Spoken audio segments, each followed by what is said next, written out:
Welcome back my YouTube channel sociology live study. और आज की क्लास में हम जानेंगे जो जनसंख्या विस्फोट है उसके कारण क्या है, अर्थात जनसंख्या विस्फोट के कारण। तो चलिए शुरू करते हैं। जनसंख्या विस्फोट के प्रमुख कारणों में सबसे पहला कारण आता है बाल विवाहों का प्रचलन। अगर हम भारत के संदर्भ में अगर देखें तो भारत में आज भी आजादी से तो पहले ये एक सभ्यता के रूप में माना जाता था, सभ्यता का ही एक रूप प्रचलन में था ये कहिए कि बच्चों का विवाह करना एक बड़े गर्व की बात मानी जाती थी उस समय। लेकिन आजादी के बाद जब बाल विवाह को एक अपराध के रूप में इसको घोषित कर दिया, कानून के द्वारा इसको प्रतिबंधित किया गया, उसके बाद भी आज भी हमारे मतलब देश में 29% से अधिक जो विवाह हैं, मतलब उसमें लड़की का विवाह 16 वर्ष की आयु तक कर दिया जाता है। तो यहां यह माना जाता है कि अगर किसी लड़की का विवाह 16 वर्ष की आयु में कर दिया गया तो उसके पास बच्चे पैदा करने के लिए पूरे 20 वर्ष मिलते हैं। अब आप 20 वर्ष में आप ग्रामीण परिवेश में देखेंगे तो एक एक जो महिला है वो 12-12, 13-13 बच्चे पैदा करती है वहां। तो इससे क्या है, एकदम बच्चों की जैसे बाढ़ जिससी आ जाती है ना, ये सिचुएशंस आपको गांव में देखने के लिए मिल जाएगी। वो अलग बात है कि वो स्त्री अपनी इच्छा से बच्चे पैदा नहीं कर रही है, वो जो पूरा एक सामाजिक दबाव है और वो पूरा सामाजिक प्रचलन जैसा है उसी के अनुसार वो भी चल रही है। और कई बार देखा गया है कि बच्चों को जन्म देते देते इन स्त्रियों की बीच में ही मृत्यु हो जाती है, मतलब पता चला कि बच्चे को जन्म देते समय ही उसकी डेथ हो गई। तो ये बड़ी एक टफ जो है वो सिचुएशन है हमारे समाज की। तो क्या है, ये सबसे प्रमुख कारण है जनसंख्या विस्फोट का, जिसमें बाल विवाहों का प्रचलन आज भी हमारे समाज में है। दूसरा इसमें आता है गर्म जलवायु, मतलब अधिक जनसंख्या होने का एक प्रमुख कारण गर्म जलवायु भी है।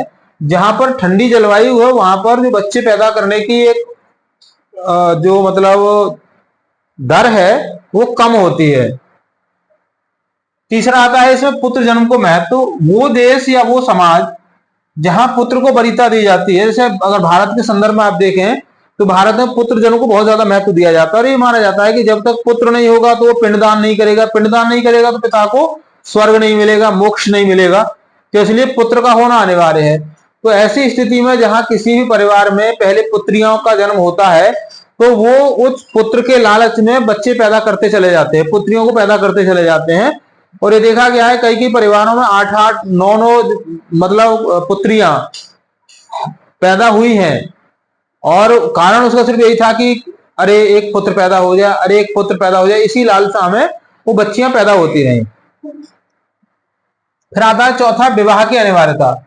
भारतीय समाज में या और भी कई ऐसे देश हैं जो भारत की तरह ही हैं जहां विवाह अनिवार्य है। विवाह नहीं करेंगे तो आपको समाज का एक अंग नहीं माना जाएगा, आपको समाज से मतलब अलग माना जाएगा, आप बहिष्कृत एक जिंदगी जिएंगे समय के बाद में। इसलिए विवाह, अगर आप समाज में रहते हैं और समाज में रहना चाहते हैं तो आपको विवाह अनिवार्य रूप से करना पड़ेगा। तो ये भी एक कारण है, जब विवाह अनिवार्य है तो ऑब्वियसली बच्चे भी पैदा होंगे, वो भी अनिवार्य रूप से ही पैदा होंगे। तो ऐसे तमाम देश हैं दुनिया में जो विकसित राष्ट्र हैं, वहां विवाह की अनिवार्यता कोई नहीं है। आप मर्जी है आपकी, विवाह करना चाहे करें, ना करना चाहे ना करें, कोई जरूरी नहीं है। ऐसा नहीं है कि आपने विवाह नहीं किया तो आपको कोई अलग से घर से, गांव से बाहर आपकी झोपड़ी डाल दी जाएगी या आपको घर से अलग रखा जाएगा, ऐसा वहां पर नहीं होता है। ठीक है। नेक्स्ट है इसमें बहुपत्नी विवाह। 1955 से पहले अगर आप देखेंगे तो एक से अधिक पत्नियां रखना एक स्वाभिमान की बात मानी जाती थी, एक सम्मान की बात मानी जाती थी। वो व्यक्ति जिसके एक से ज्यादा पत्नियां होती थी वो माना जाता था कि गांव का संभ्रांत व्यक्ति है, बड़ा व्यक्ति है, ऊंचा व्यक्ति है, अच्छा व्यक्ति है। लेकिन उसके बाद क्या हुआ कि संविधान लागू हुआ और संविधान के अनुसार है ना एक विवाह को अनिवार्य कर दिया गया और एक पत्नी के रहते हुए एक से अधिक विवाह करना कानूनी रूप से वो अवैध माने गए। लेकिन भारत में अगर आप देखेंगे तो 20 करोड़ से भी अधिक मुसलमान हैं, मुस्लिम हैं, वहां बहुपत्नी प्रथा है जो कि शरीयत के अनुसार वहां पर वो व्यवस्था लागू की जाती है। शरीयत मतलब आप जानते होंगे जो शरीयत है वो निजी कानून है और वो उनको छूट देता है कि एक व्यक्ति एक मतलब 4 शादियां कर सकता है। तो 20 करोड़ की आबादी को अगर ये छूट प्राप्त है कि वो एक से अधिक पत्नियां रख सकते हैं तो ऑब्वियसली वहां पर जनसंख्या ज्यादा पैदा होगी, जनसंख्या ज्यादा बढ़ेगी। अब बात करते हैं अशिक्षा की। अशिक्षा भी एक इसका प्रमुख कारण है, क्योंकि शिक्षित व्यक्ति तर्कशील होता है और वो जानता है कि इसका इम्पैक्ट आगे चल के क्या होगा। जो व्यक्ति अशिक्षित है उसको तो पता ही नहीं है कि इसका परिणाम क्या होगा। आप बच्चे पैदा करे जा रहे हो, आपको पता ही नहीं है कि यार इनको शिक्षा कहाँ से मिलेगी, है ना। आप इनको खाने की व्यवस्था और तमाम तरह की जो इनकी मूल आवश्यकता है वो व्यवस्था कहाँ से हो, कोई फर्क नहीं पड़ता वहां पर जो अशिक्षित व्यक्ति है। लेकिन जो शिक्षित व्यक्ति है वो इन सारी बातों को सोचता है। तो आप हालत देखिए, 2011 की जो जनगणना है उसमें 72% साक्षरता है हमारे देश की। ठीक है, साक्षरता है ये। जैसा कल की क्लास में मैंने आपको बताया था कि साक्षरता में और शिक्षित में क्या अंतर है। आज भी 30% से, मतलब जो हाई स्कूल से अधिक जो पढ़े लिखे लोग हैं उनकी संख्या भारत में आज भी 30% है, इससे ज्यादा नहीं है। 30% लोग हैं जो हाई स्कूल या हाई स्कूल से ऊपर की जिनके पास एजुकेशन है।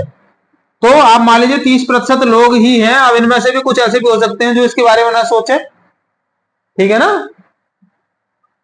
निम्न जीवन स्तर, निम्न जीवन स्तर का मतलब है जो लोग गरीबी का जीवन जी रहे हैं वो ध्यान ही नहीं करते इस पर बच्चे पैदा कितने हो रहे हैं उनके। कई बार उनके अंदर एक और धारणा है कि ज्यादा बच्चे होंगे तो ज्यादा मतलब काम करेंगे और जल्दी से उनकी गरीबी दूर हो जाएगी, इसलिए जल्दी से जल्दी बच्चों को पैदा करते रहो। फिर है भाग्यवादी विश्वास। भाग्यवादी विश्वास के अंतर्गत लोग ये मान लेते हैं कि जो बच्चे पैदा हो रहे हैं, जिसने पैदा किया वही इनका पालन पोषण करेगा, वही इनकी खाने पीने की व्यवस्था करेगा, हम क्यों टेंशन लें, इसलिए पैदा होने दो इनके लिए। फिर आता है जन्म और मृत्यु दर में जो असंतुलन है। जो आप देखेंगे कि जो जन्म दर है वो है 21.8 और मृत्यु दर है 7.30। तो जिस रेशो से मृत्यु दर है उससे जन्म दर कहीं ज्यादा है, तो मतलब जन्म ज्यादा हो रहा है, मृत्यु कम हो रही है। तो वो भी एक फैक्टर है जिसको हम कहते हैं पॉपुलेशन एक्सप्लोजन का, जनसंख्या विस्फोट का। और लास्ट है परिवार नियोजन के प्रति उदासीनता। लोग जानते ही नहीं कि परिवार नियोजन है क्या और क्यों आवश्यक है, क्या है, कैसे इसका इस्तेमाल करना चाहिए। एक डेटा यहाँ पे देख लेते हैं कि भारत में जो 22 से लेकर 40 वर्ष की आयु के लोग हैं, जो मतलब खास करके ये एज होती है जहां बच्चे पैदा ज्यादा होते हैं, यहां पर देखें आप कि केवल 14% लोग ही हैं जो परिवार नियोजन के प्रति जागरूक हैं, जो ये मतलब इसको फॉलो करते हैं कि बच्चा किस उम्र में पैदा करना है, किस एज में जाके बच्चे को पैदा करना है, कितने बच्चे पैदा करने हैं, कितना दो बच्चों के बीच में गैप रखना है, ये एक ही बच्चा पैदा करना है। ये केवल 14% लोग ही हैं हमारे देश में जो इसके प्रति अवेयर हैं। 31% लोग ऐसे हैं जो 2 बच्चों के बाद सोचते हैं कि अच्छा थोड़ा फैमिली प्लानिंग कर लिया जाए, परिवार नियोजन के बारे में सोच लिया जाए। ठीक है, तीसरा बच्चा पैदा नहीं करेंगे या करेंगे तो थोड़ा सा देखते हैं, कुछ टाइम के बाद में पैदा करेंगे। तीसरा बच्चा भी पैदा कर सकते हैं वो। तीसरा बच्चे पैदा करने के बाद में तो वो कोशिश करते हैं कि परिवार नियोजन के जो साधन है ना, उनका उपयोग किया जाए और परिवार को सीमित किया जाए। और कई बार होता क्या है कि 2 बच्चे हैं यहाँ पे, ये जो 31% आबादी है, अब वो तीसरा बच्चा और प्लान कर लेते हैं 5 साल के बाद में, 4 साल के बाद में। तो पता चला कि तीसरा बच्चा प्लान करते समय 2 बच्चे हो गए एक साथ में, जुड़वा हो गए, तो 3 की जगह 4 बच्चे हो गए। तो ये भी एक ना इसका रीजन है। 27% लोग ऐसे हैं जो विशेष दशाओं में ही परिवार नियोजन के जो साधन है उनका उपयोग करते हैं, जनरली नहीं करते। वो भी खास मतलब जो कंडीशन है ना, स्पेशल कंडीशन में ही वो उसका उपयोग करते हैं। और 28% लोग ऐसे हैं जो परिवार नियोजन के विरोधी हैं, एकदम कहते हैं कि नहीं भाई ये सब कुछ नहीं होना चाहिए, ये तो एकदम गलत है, क्योंकि ये जो मतलब संतान आ रही है, जो पैदा हो रही है, वो तो ऊपर वाले की देन है, हमारा इसमें कुछ भी लेन देन नहीं है और हमें इसको नहीं रोकना चाहिए। अगर हम इसको रोकते हैं तो ये ऊपर वाले की जो कहा जाए आदेश है उसका उल्लंघन माना जाएगा। इस तरीके का एक नैरेटिव उस सोसाइटी में क्रिएट है। सो मुझे लगता है कि शायद आपकी समझ आ गया होगा। ये 10 पॉइंट है, इनको ध्यान से आपने समझ लिया है। फिर भी अगर कोई क्वेरी है तो आप मुझे कमेंट बॉक्स में लिख के आप बता सकते हैं। चैनल पर अगर आप नए हैं तो उसको सब्सक्राइब जरूर कर लीजिएगा, वीडियो पसंद आए लाइक शेयर कीजिएगा। जुड़ने के लिए थैंक यू, मिलते हैं अगली क्लास में, तब तक के लिए जय हिंद।